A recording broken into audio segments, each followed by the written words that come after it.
نحمده ونصلي ونسلم على رسوله الكريم وعلى آله وأصحابه أجمعين أما بعد فأعوذ بالله من الشيطان الرجيم بسم الله الرحمن الرحيم إن الذين قالوا ربنا الله ثم استقاموا تتنزل عليهم الملائكة ألا تخافوا ولا تحزنوا وأبشروا بالجنة التي كنتم توعدون. وقال النبي صلى الله تبارك وتعالى عليه وسلم من كان آخر كلامه لا إله إلا الله دخل الجنة أو كما قال النبي صلى الله تبارك وتعالى عليه وسلم صدق الله وصدق رسوله النبي الكريم. محترمات معلمات و طالبات، آج 6 اگست 2023 بمطابق 18 محرم الحرام سن 1445 ہجری ہم جامعہ ام حبیبہ للبنات بن حافظ جی میں دعوت و تبلیغ کی نسبت سے جمع ہیں. گزشتہ مجلس میں یہ عرض کیا تھا کہ انسان پر اللہ کی جتنی نعمتیں ہیں ان سب میں سب سے بڑی نعمت ایمان کی نعمت ہے کہ اس کے بغیر کوئی نعمت مکمل نہیں ہوتی. تمام نعمتیں نامکمل ہوتی ہیں، اور اگر ایمان والی نعمت میسر ہو اور اس پر خاتمہ نصیب ہو جائے تو یہ دنیا کی نعمتیں نہ یہ کہ مکمل ہو جاتی ہیں بلکہ اس وقت جو ابھی ہمارے پاس جس انداز میں موجود ہیں اس سے کئی گنا زیادہ بڑھ کے عطا ہوں گی. تو یہ بات سمجھنے کے بعد کہ ایمان سب سے بڑی نعمت ہے، ہمیں یہ بات سمجھنی چاہیے کہ ایمان کو سنبھال کے کیسے رکھنا ہے، کیونکہ جتنا قیمتی سرمایہ ہوتا ہے اتنی ہی اس کی حفاظت مشکل ہوتی ہے، اور ڈاکوؤں چوروں کی طرف سے بھی خطرہ زیادہ ہوتا ہے جب سرمایہ قیمتی ہوتا ہے اور دولت زیادہ ہوتی ہے. اور جبکہ یہ بات حقیقت ہے کہ ایمان سب سے قیمتی دولت، سب سے قیمتی سرمایہ اور سب سے اہم ترین متاع ہے. اس لیے انسان کے اور مسلمانوں کے ازلی اور ابدی دشمن شیطان کا اہم ترین ہدف یہی ہوتا ہے کہ وہ ایمان چھیننے کی کوشش کرتا ہے کسی نہ کسی انداز میں. تو ہم نے اپنے دشمن سے بچنا ہے اللہ کی مدد کے ساتھ، اور اللہ اور اللہ کے رسول صلی اللہ علیہ وسلم کی تعلیمات کی روشنی میں شریعت پر عمل کے ساتھ ہم نے اس گوہر نایاب کی حفاظت کرنی ہے اور کوشش کرنی ہے کہ موت تک یہ نعمت سلامت رہے. جس کے پاس موت تک ایمان سلامت رہا اس کی نجات یقینی ہے. اس لیے ہمارے اکابر فرمایا کرتے تھے کہ جو شخص ایمان کو بچا کر قبر تک لے گیا وہ کامیاب ہو گیا. کیونکہ شیطان آخری وقت تک یہ کوشش کرتا ہے کہ کسی نہ کسی طرح ایمان کو چھین لیا جائے اور مومن یا مومنہ کو آخری وقت بھی ہو سکے تو ایمان سے محروم کر دیا جائے. بہت سے لوگ ایسے ہوتے ہیں جن کا دنیا میں شمار مومنین یا مومنات میں ہوتا ہے مگر آخرت میں ان کا شمار کفار میں ہوگا، اہل ایمان میں نہیں ہوگا. تو یہ بہت خطرے کی بات ہے. اتنا قیمتی سرمایہ اللہ نے ہمیں عطا فرمایا تو ہمیں اسے بچانے کی کوشش بھی کرنی چاہیے. خصوصاً جس دور میں ہم جی رہے ہیں فتنوں اور فسادات کا دور ہے، اور طرح طرح کے انداز میں ایمان پر ڈاکے ڈالنے کی کوششیں ہو رہی ہیں. جناب نبی مکرم صلی اللہ علیہ وسلم نے قرب قیامت کی علامات میں یہ فرمایا کہ یصبح الرجل مومنا ویمسی کافرا، کہ قیامت کے قریب ایسا وقت آئے گا کہ ایک بندہ صبح اٹھے گا تو مومن ہوگا اور شام کو آئے گا تو کافر ہوگا، یعنی ایمان کو ضائع کر بیٹھے گا۔ تو اس لیے ہمیں یہ بات سمجھنی ہے کہ ہم نے ایمان کو محفوظ کیسے رکھنا ہے اور ہمارا خاتمہ ایمان پر کیسے ہو سکتا ہے، کیونکہ ایمان پر خاتمہ نجات کی ضمانت ہے اور ایمان پر خاتمے کی صورت میں جنت یقینی ہے۔ جناب نبی مکرم صلی اللہ علیہ وسلم نے فرمایا من کان آخر کلامہ لا الہ الا اللہ دخل الجنہ، جس شخص کا آخری کلام لا الہ الا اللہ ہو، یعنی دل و زبان سے وہ لا الہ الا اللہ اور محمد الرسول اللہ اس کی گواہی دیتا ہو، اللہ کی وحدانیت رب العالمین کو ذات و صفات میں تنہا مانتا ہو اور حضور اکرم صلی اللہ علیہ وسلم کو اللہ کا آخری نبی تسلیم کرتا ہو، اسی پر اس کا خاتمہ ہو جائے تو دخل الجنہ، وہ یوں سمجھو کہ جنت میں چلا گیا۔ تو جب ہمیں یہ بات پتہ چل گئی کہ نجات کی ضمانت ایمان پر خاتمے کی صورت میں ہے، تو ہمیں یہ سمجھنا ہے کہ ایمان پر خاتمہ کیسے ہوگا۔ اس میں دو طرح کی چیزیں بطور مثال چند چیزیں میں آپ کو گنوا دیتا ہوں، اور اس پر قیاس کر کے بہت سی چیزیں خود سمجھی جا سکتی ہیں۔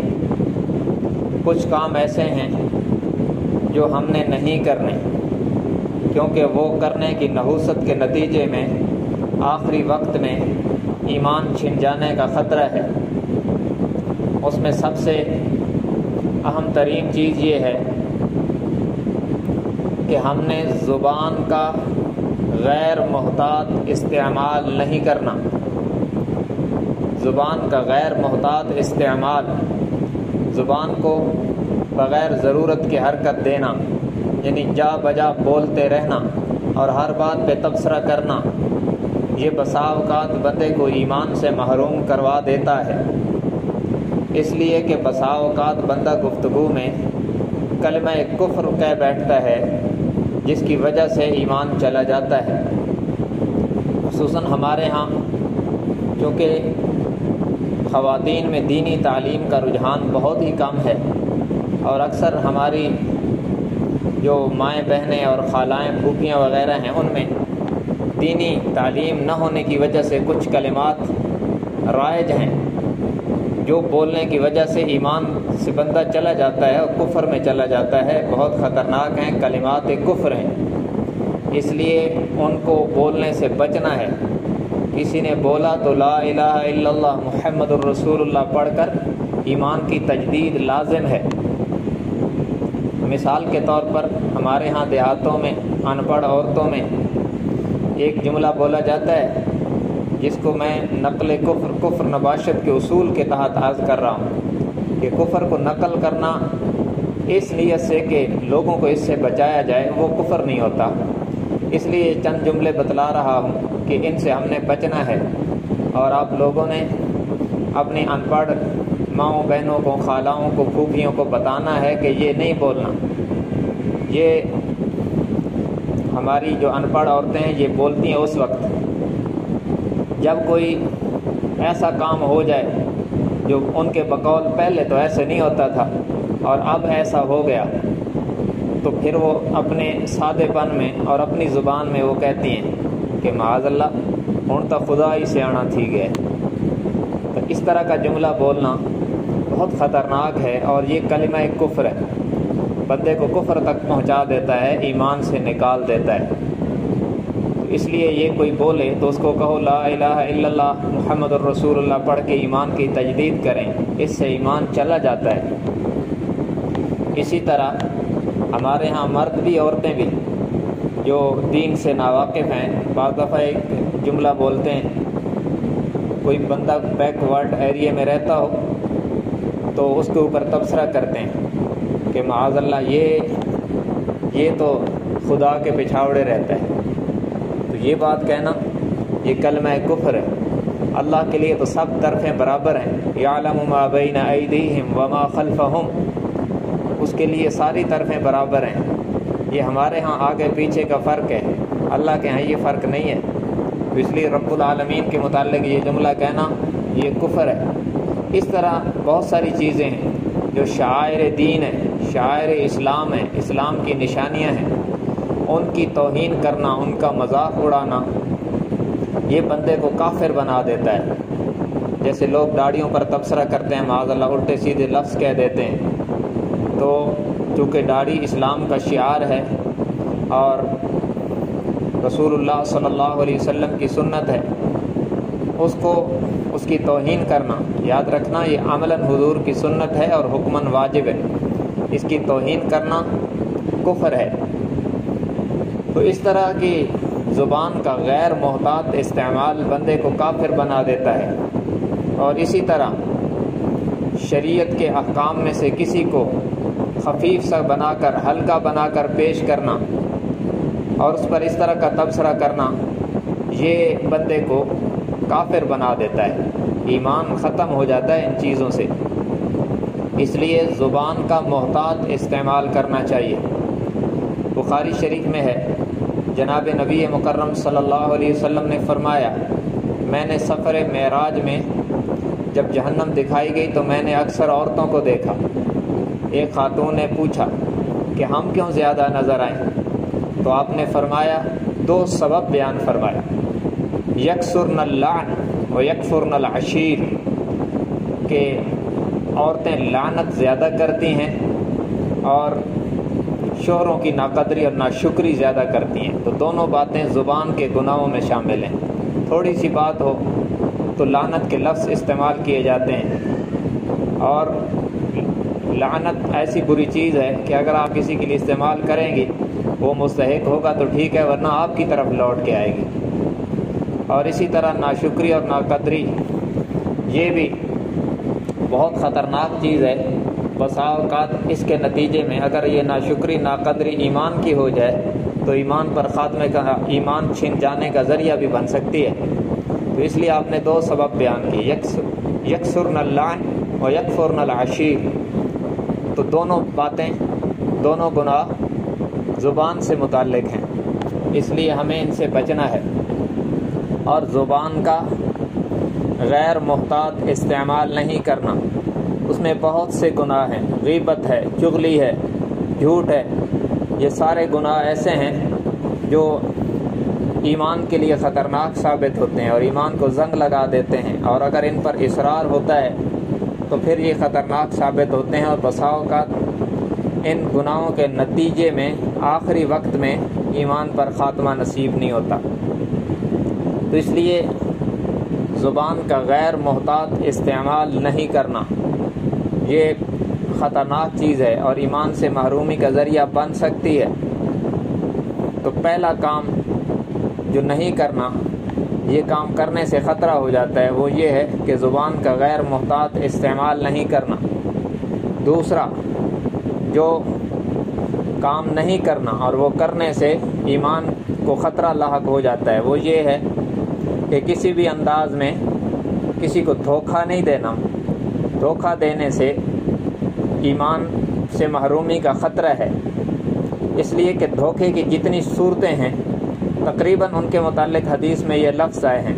مثلا حدیث میں آتا ہے، من غش فلیس منا، جس نے ملاوٹ کی وہ ہم میں سے نہیں ہے۔ ملاوٹ کیا ہوتی ہے؟ دھوکہ ہی ہوتا ہے۔ اصل میں نقل کو ملا کر اصل والے بھاؤ فروخت کیا جاتا ہے، دودھ میں پانی کو ملا کر پانی کو بھی دودھ کی قیمت فروخت کیا جاتا ہے، یہ دھوکہ ہی ہوتا ہے۔ اور اس میں فرمایا فلیس منا، وہ ہم میں سے نہیں ہے۔ تو علماء کرام نے، محدثین نے حدیث کی مختلف توجیحات کی، مختلف معنی لکھے ہیں۔ اس میں ایک معنی یہ بھی لکھا ہے، اس کا ایک مطلب یہ بھی لکھا ہے کہ یہ جو آپ نے فرمایا فلیس منا، اس کا مطلب ہے کہ خطرہ ہے کہ اس شخص کو آخری وقت میں ایمان نصیب نہ ہو اور دنیا سے کافر ہو کے چلا جائے۔ اس لیے یہ ملاوٹ کا کام، دھوکے کا کام، یہ ہم نے نہیں کرنا، یہ ایمان کو خطرہ لاحق کر دیتا ہے۔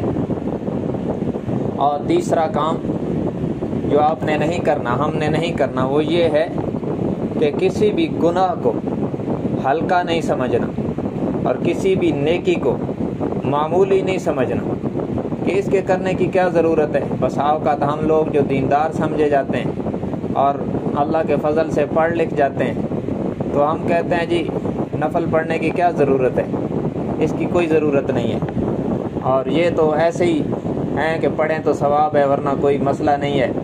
اور بس اوقات اس کو یہ انجینئر علی مرزا جیلوی جیسے لوگ اس طرح خفیف بنا کر پیش کرتے ہیں کہ لوگ نفل پڑھنے کو ایک خواہ مخواہ کی جو ہے نا وہ ایک زحمت سمجھتے ہیں، بلکہ یہ لوگ سنتے بھی نہیں پڑھتے اور اس طرح خفیف بنا کے پیش کرتے ہیں، چھوڑو جی پڑھو تو ثواب ہے، نہ پڑھو تو گناہ گوئی۔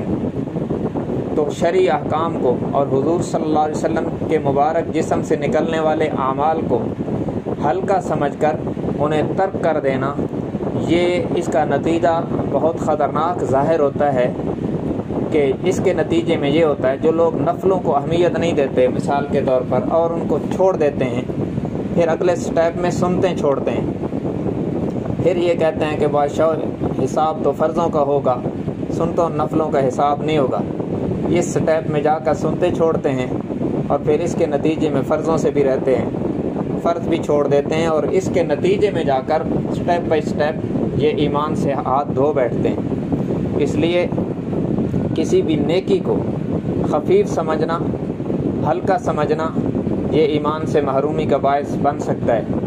اسی طرح کسی بھی گناہ کو معمولی سمجھ کے کر لینا، کسی بھی نیکی کو معمولی سمجھ کر چھوڑ دینا یا کسی بھی گناہ کو معمولی سمجھ کے کر لینا یہ ایمان سے محرومی کا باعث بن سکتا ہے۔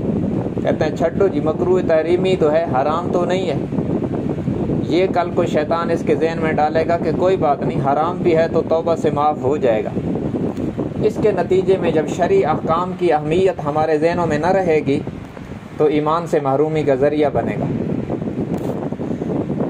اس لیے جناب نبی مکرم صلی اللہ علیہ وسلم نے فرمایا اذا سرت کا حسنتک وساءت کا سیئتک فانت مومن، جب تمہیں نیکی کر کے خوشی ہو اور برائی ہو جائے تو پریشانی ہو تو پھر سمجھو کہ تم مومن ہو، تمہارے اندر ایمان ہے۔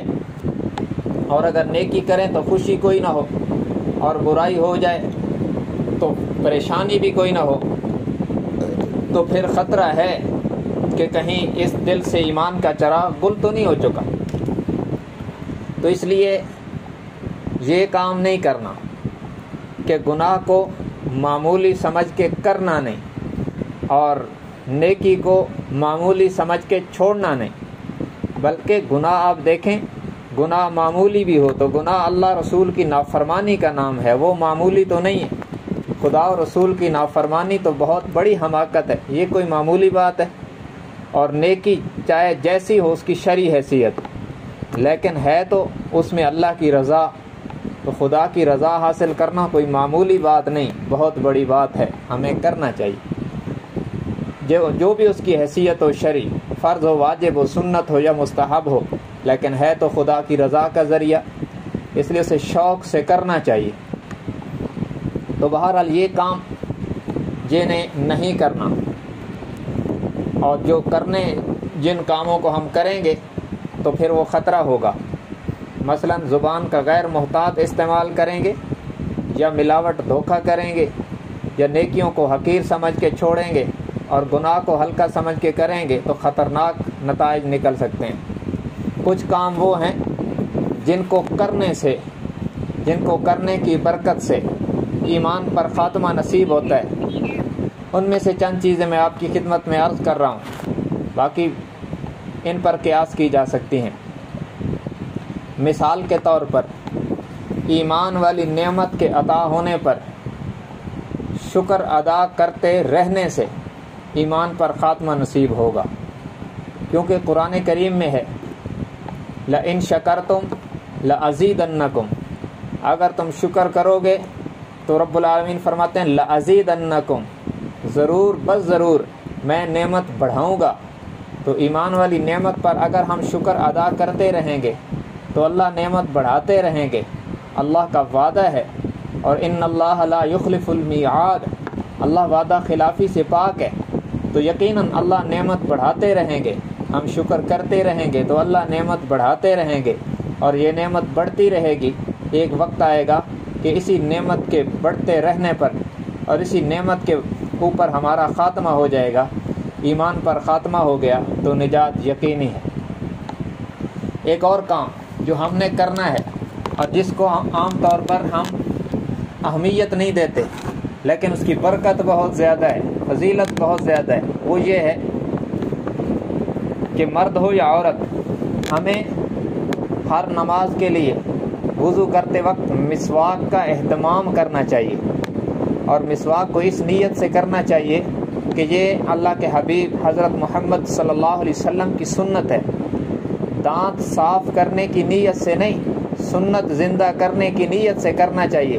دانت تو صاف ہو جائیں گے لیکن ادائیگی سنت پر اجر و ثواب بھی بہت زیادہ ہوگا، تو سنت کی ادائیگی کی نیت سے مسواک کرنا چاہیے، کیونکہ مسواک حضور علیہ السلام کی وہ سنت ہے، آپ نے یہ بات پڑھی بھی ہوگی کہ حضور اکرم صلی اللہ علیہ وسلم نے دنیا سے جاتے وقت جو آخری عمل مبارک فرمایا وہ مسواک تھا۔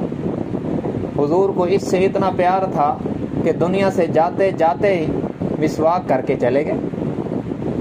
روایات میں یوں ہے کہ آخری وقت ہے، حضور اکرم صلی اللہ علیہ وسلم کی ظاہری آنکھیں چند لمحوں کے بعد بند ہونے والی ہیں، آپ بظاہر دنیا چھوڑ رہے ہیں اور سر مبارک سیدہ عائشہ صدیقہ رضی اللہ عنہا کی گود میں ہے اور بیماری کا شدید حملہ ہے، تو سامنے عبد الرحمن ابن ابی بکر رضی اللہ عنہما حضرت عائشہ کے بھائی ہیں، وہ آئے اور ان کے ہاتھوں میں مسواک تھی، تو حضور اکرم صلی اللہ علیہ وسلم نے چاہت بھری نگاہوں سے مسواک کو دیکھا۔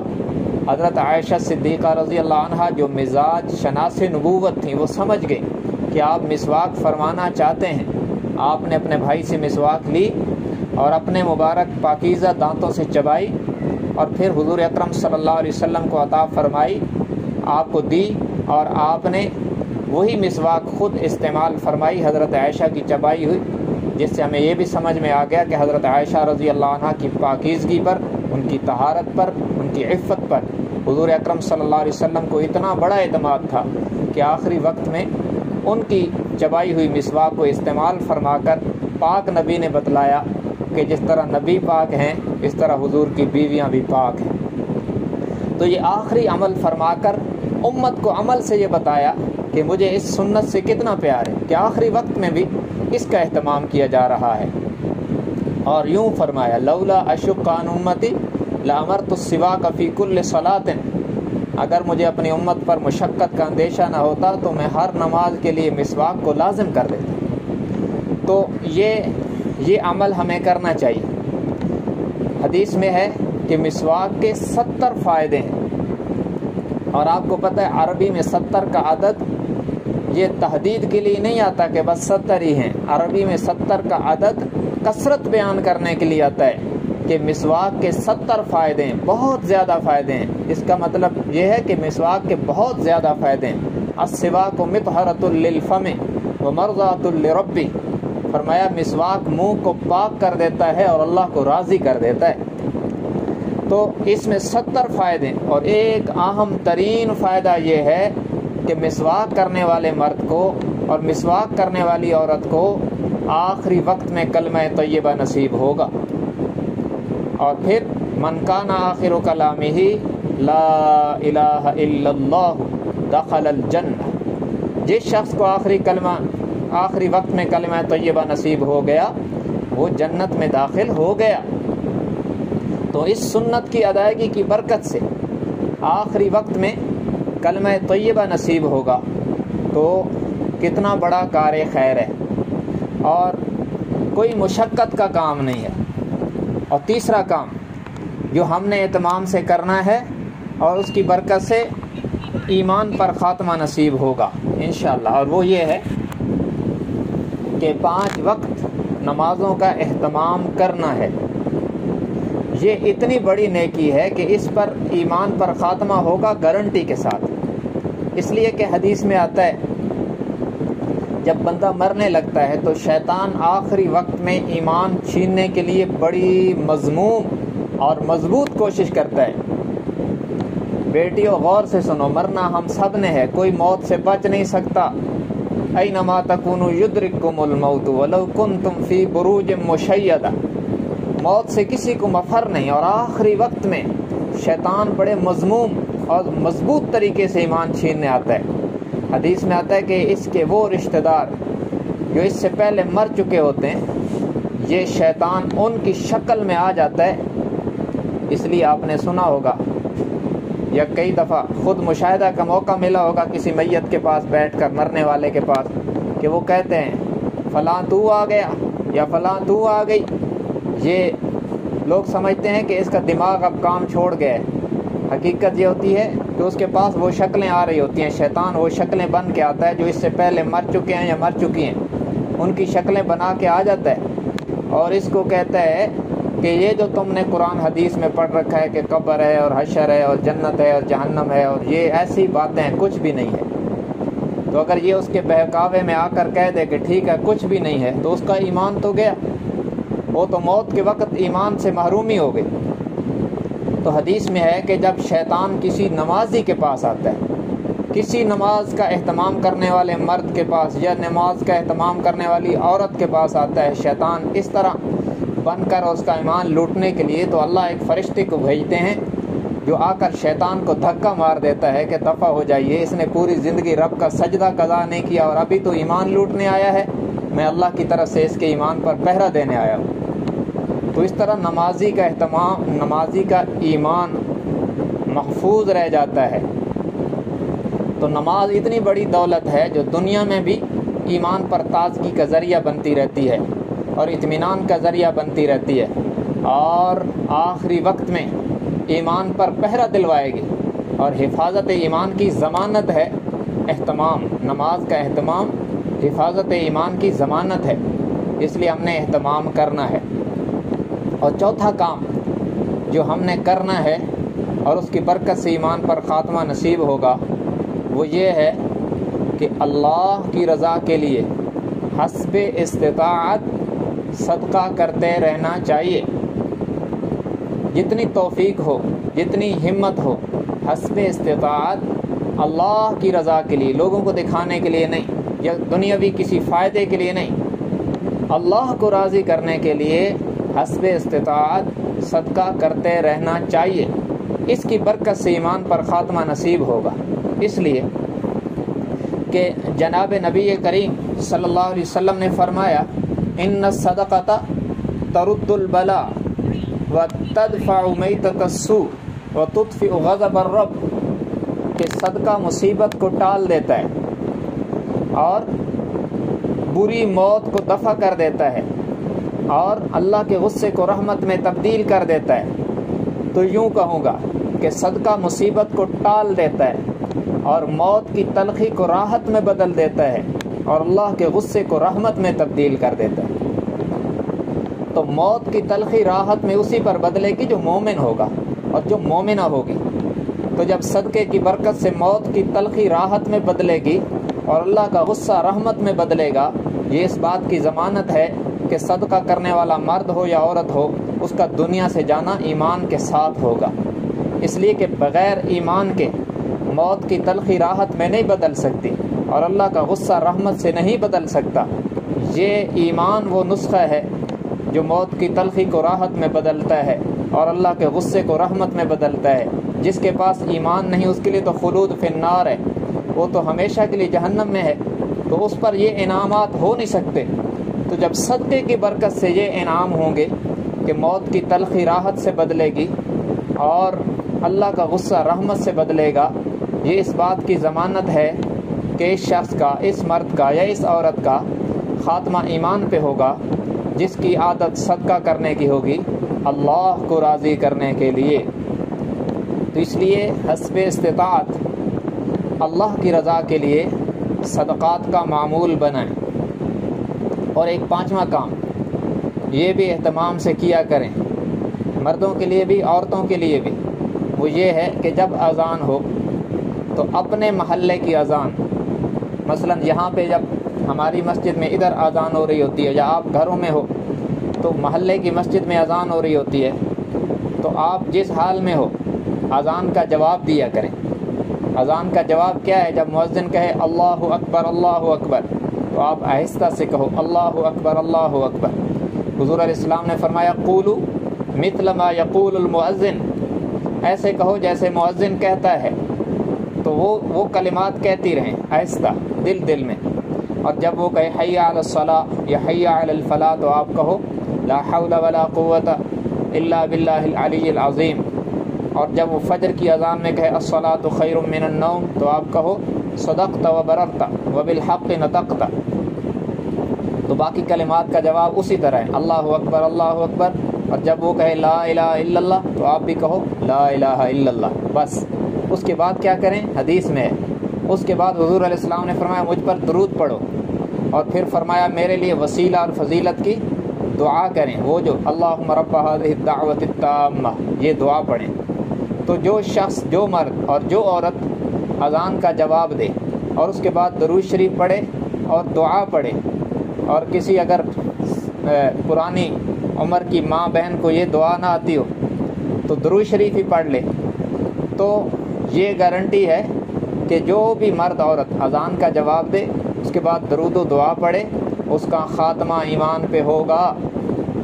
کیوں کہ نبی مکرم صلی اللہ علیہ وسلم نے فرمایا جو شخص اذان کا جواب دے اور درود و دعا پڑھے، فرمایا حلت لہو شفاعتی، اس کے لیے میری سفارش ہوگی، قیامت کے دن اس کے لیے میری سفارش ہوگی۔ حضور کی سفارش کا مستحق ہونا ایمان پر خاتمے کی ضمانت ہے، اس لیے کہ کسی کافر کو حضور اکرم صلی اللہ علیہ وسلم کی شفاعت نصیب نہیں ہوگی۔ شفاعت نبوی کے حصول کے لیے ایمان شرط ہے۔ من ذا الذی یشفع عندہ الا باذنہ، اللہ کی اجازت کے بغیر کسی کی سفارش نہیں ہوگی، اور اہل ایمان کے علاوہ کسی کی سفارش کی اللہ کی طرف سے اجازت ہوگی نہیں، کیونکہ وہ تو جنت کے اہل نہیں ہوں گے۔ تو یہ اتنا سا آسان کام ہے، کوئی مشکل نہیں ہے، اور یہ تو مرد ہو یا عورت، مرد بھی اور عورت بھی ہر حال میں ہم کر سکتے ہیں، کسی بھی وقت اس پر پابندی نہیں لگتی۔ تو آج کی گفتگو میں چند اہم چیزیں آپ کو بتلائیں گی، بہت قیمتی ہیں، کہ کچھ کام وہ ہیں جو کرنے کے ہیں اور کچھ کام وہ ہیں جو نہ کرنے کے ہیں۔ یہ بطور تمثیل میں نے چند چیزیں بتلائی ہیں، اس طرح بہت ساری چیزیں ہیں، آپ غور کر کے بہت ساری چیزیں خود عمل میں لا بھی سکتی ہیں اور خود اس سے بچنے کی کوشش بھی کر سکتی ہیں۔ اس اہتمام سے ایمان پر خاتمہ نصیب ہوگا۔ اللہ تبارک و تعالی ہم سب کا ایمان پر خاتمہ نصیب فرمائے۔ وآخر دعوانا ان الحمد للہ رب العالمین۔